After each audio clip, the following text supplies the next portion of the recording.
Hello, and welcome to the Smart Injury Doctors Podcast, the injury market's top program for doctors, lawyers, and insurers who want to gain greater insight on how to improve patient recovery results and deliver better services in the U.S. injury market. Please welcome your host, Dr. Jeffrey Allen Kronk.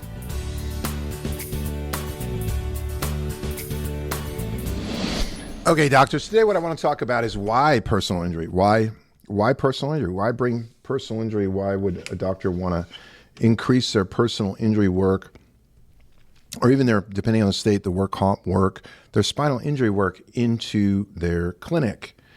And here's what I'm going to tell you. I'm going to tell you what I learned about it a long time ago. It was probably back in, I'd say 2000. Oh, sorry, 1995. Right around that period, I graduated from chiropractic college in 1988. Worked as an associate for the first, I don't know if I lasted 12 months, an associateship. And then I ventured out to create my own practice. And in the associateship, it was the Mercedes AZ, so everything was covered, and I just didn't fit in the particular situation I was in. Went out and started my own practice, and I starved to death for the first 2 years. I literally, I made $5,000 my first year, and I think $20,000 my second year. I was starving. I was absolutely starving. I was in my office 60 to 70 hours a week. I was 12 hours a day, 5 days a week. Okay, that's 60 hours. I'm in office waiting for people to come in. Build it and they'll come. They didn't come, right? It wasn't until I actually, I'm going to fast forward the story a little bit, but it wasn't until I hired a coach. And at that time, the coach, it was $12,500 for the coach at that point to coach me, which is like, $22,000, $24,000 in today's dollars. And, I borrowed the money from my dad and away I went. And that's when I started to realize systems were in place. And for 3 years after that, I built a very lucrative jail. It was a practice that was really busy, but man, to keep it that busy, I had to be in there. I had to be working 70, 80-hour work weeks. It was very lucrative. I was making a lot of money, and I was helping a lot of people. And it was very satisfying. But it was at that point, I was sitting in my office one day. I remember it very well. I was sitting in my office, and I was thinking, God, I'm doing well. I'm making a lot of money, and I'm helping a lot of people. But there's certain people that I like treating more than other people. And what I found was I liked injury patients a lot more than I liked anything else. And there was a bunch of reasons for that. One, for me at the time, I was kind of an introvert. And so I didn't have to deal with finances with injury patients. Patients, I didn't have to deal with insurance or finances. I didn't have to sit down with financial consultations and say, okay, this is how much your insurance covers of this, of what I think it's going to take to correct your problem. I didn't have to deal with any of that. I didn't have to deal with deductibles, co-pays, nothing, right? So I could just treat the patient how I felt I could, needed to treat the patient, and I could do whatever I wanted to, and there was really no restrictions, and I loved that, and I love the fact that we got great results with it. We just weren't seeing enough, right? So I'm sitting there going, well, when I really started to do the math, for me at the time, and I know for you listening right now, if you were to take and look at your math and say, okay, if I take the non-personal injury side of my practice, and I were to actually, take a look at it and go, okay, how much do I make per case on average? If Medicare, how much? Commercial insurance, how much? For my cash patients, how much? And then you went to your injury patients. For me, for every one injury patients, I needed 5 non-injury patients. So for every 40 new injury patients in a year, I needed 200 non-injury patients. That's a huge difference. And so, I looked at it and said, well, gosh, for these 200 patients, I need 200 initial exams. I need 200 financial consults. I need 200 re-exams, 200 re-exams again. So, I was doing a lot more work and I liked it, but I started to realize, wow, this was different. Now, I noticed another thing too. I didn't associate at that point. So I built kind of a jail for myself. And so when I had my associate, I noticed that my injury patients had no problems being treated by the associate. But my commercial insurance, Medicare cash paying patients only wanted to be adjusted by me. And that's when I realized, wow, here I'm building this practice. And in my practice, the reason why part of it is a jail is because I'm the brand. On the injury side, the clinic was the brand. Patients would easily see myself or see my associate. On the non-injury side, nope, they just want to see me. If I go on a vacation, they go on a vacation.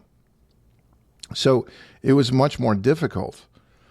And so I was like, wow, I'm in control of my practice now. I'm making good money. So why not bridge over and do more injury work? And overnight, that's what we did.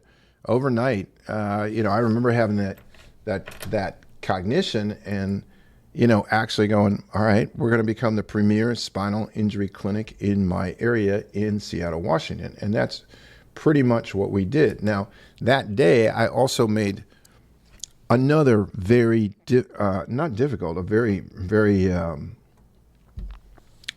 it was the perfect other goal. And that goal is I wanted to be in the top 2% of the people that could get great rehab results for injury patients. I wanted to be as good as it was.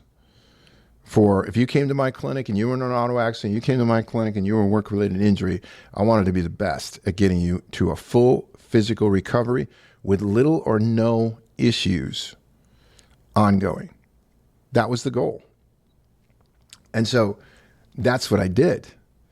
And then, I went on to do a whole lot of other things. I sold that clinic. By the way, when I sold that clinic, because of that part of my practice, it was a lot more lucrative. So my exit strategy, it made the exit strategy a lot easier, right? So I look at personal injury practice today and I say, okay, well, what is the big concern that the providers, you as a provider out there, you're listening to this, what is your concern?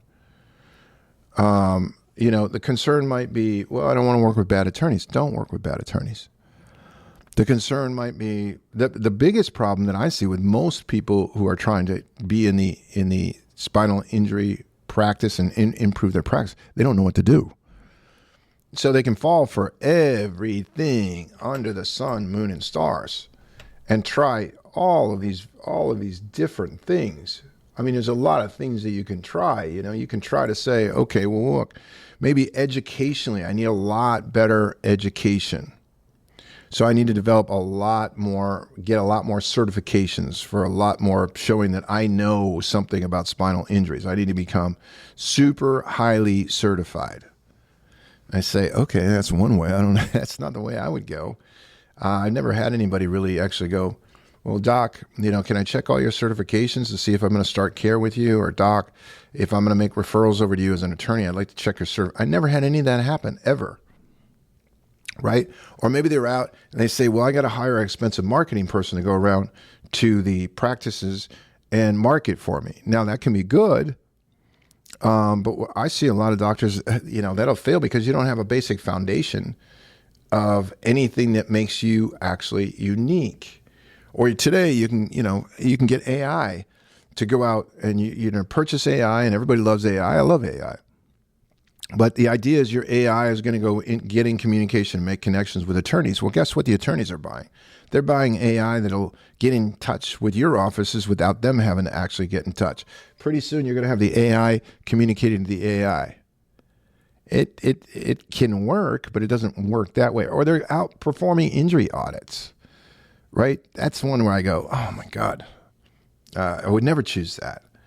Or maybe they've had expensive classes training, and they've learned that 12,500 value drivers are out there, but they don't actually. No one teaches them like there's 10 that are really key, so they don't know what they are. So when you say, well, there's 12,500, good, we're going to get rid of 12,400 and 490, right? And we're going to give you the 10 you really need to know. Or they go out, and they try lunch and learns. and they try to do lunch and learns. Well, all they learn from that is that they're going to spend a lot of money on lunches, or they go out and buy automobile lists, right? And now it's kind of like, well, are you kind of an ambulance chaser, and is this kind of weird? Yeah, I believe it is. Now it's aggressive. I like aggressive, but it also can get a little bit weird. Or they bought into a network. You're buying into a network and you're going, okay, but I don't know what to do in the network. Well, the problem is that there's really there's no system. You don't actually have a system. And when you don't have a system, man, you're going to get into lots of where you need stamina if you don't have a system. Because without a system, your success is limited to your stamina. And what I mean by stamina is, you can go out and make all these things, try to make these things work. Okay, God, I'm going to spend a year doing all these educational courses to get all these certification. That is a lot of work. It's a lot of work, and it's a lot of money, and it's a lot of time. Okay, and then, well, gosh, you're done, and you're like, well, okay, but how does this help me build my practice? People aren't coming in. So now you got to increase your stamina even more to figure that one out. Or it's the same with, gosh, if I've got somebody that, I hire a person and I'm paying them $5,000-$6,000 a month to go around to attorneys and law offices, man, that better pay off, or else I've got to be even more of a workhorse. Right? So you got to have a system in place. But here's the bottom line. The only thing I wanted to talk about today is the side of the personal injury practice. Good. So for most of you, it's 5 times what your other patients are. And that's something to look at. It's something to look at and say, well, gosh, if I'm going to be in a practice for a long time. So let's say a lot of you don't work 2,000 you don't work 52 weeks or 50 weeks at 40 hours. You work a lot more, but let's just say it's 2,000 hours, right? And you basically in 10 years, that's 20,000 hours, right? Okay, in 20 years, that's 40,000 hours. In 30 years, that's 60,000 hours. Maybe some of you haven't really thought about this, right? So you're building something while you're in there. You're building a practice. And while you're in there building it, I think it should be a lot easier to build. Personal injury is the way to go. If you don't understand personal injury and you don't understand that it's actually quite easy, that's why I have a program. That's why I have a program called the Smart Injury Doctors Program. We basically have a system. It's called the Smart Injury Doctors Spinal Injury Practice Building Success System. It's a system. And so it's a system so that you know what to do in order to build your personal injury practice. If you have interest in it, you just go out to www.smartinjurydoctors.com and get involved. Find out. I give webinars now quite a bit on the program, what the cost is, how you get involved with it. Give a shout out, jump on one of those programs, because I'm going to tell you right now, in my personal experience, you're going to go a lot faster. You're going to spend a lot less time and a lot less money developing the right practice, right? So when I was in that practice and I was going 60 or 70 hours a week, and then we started to blend it over into an injury practice, more injury work. And the more injury work I did, the less time I worked, and my income doubled and tripled. So it was less time and less money on the personal injury side. And to me, it's the highest purpose-driven practice there is, because if you really care about people, remember, when people are injured, they have a 50% chance or more of never fully recovering with spinal injuries. So if you really care about people, like I did, and I'm sure you do, you want to actually get really good at getting really good physical recovery results. It was so purpose-driven for me. And I think if you catch that purpose, then everything else is a lot easier. If you want to help people, this is the place to help them. Because I'll tell you what, mostly, and this is probably close to 100% true, most of the people that you're treating today, you're treating because of injuries. But if you don't understand injuries, you're not going to understand them nearly as well, or the patient that you have in the door right now. So a lot of people think that when you're just in an injury practice, it's like that's all you're doing. Man, if you understand injuries, you understand chronic problems completely, and you can blow that practice up just as easily. So doctors, what I do in this podcast is just take a short topic. Today was, hey, personal injury. You should add it into your practice. It's a great vehicle within your practice.